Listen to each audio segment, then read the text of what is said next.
I'm Sue.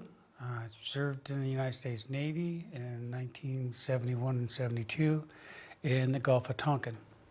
I always knew that there was something a little bit different um, because my thought process wasn't like the other boys.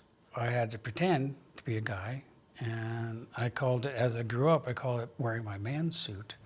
I just had to hide it all the time. When I was in the service, I had to do the same thing. On the night before my discharge, I was attacked by 6 men, knocked out, and I was raped and sodomized and left for dead. So that had a major effect on the rest of my life. Being hit in the back of the head and knocked out, and then the guilt associated with that, because I thought, because I was big, I should have been able to protect myself and do something. But when you're attacked, you're attacked. After I got out of the service, I drank.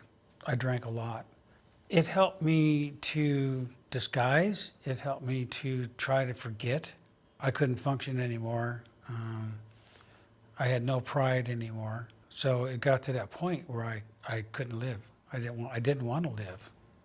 In the early days of the VA, we didn't have PTSD. It was a behavior problem. So at that time, the answer was Librium. And so that actually helped me to not drink as much. I was already 14 years sober, but I still couldn't hold a job. I couldn't have any kind of a relationship. I didn't know what was wrong with me. And I guess that's the point I got to, is that I can't live like this anymore. And there's got to be some way. And a friend took me to the VA. That's when I was able to get help to start my new life. I went to an in-house PTSD program, and I also had a therapist that I used to see and talk to about things. Once I started receiving the proper mental health care, which I got through the VA. If I didn't have the VA, I'd still be out there or dead. Once I was finally diagnosed with what was wrong with me, and it took a while to get the proper, balance of medication and certain kinds, that frustration and that feeling finally went away. I see my psychiatrist every 3 months.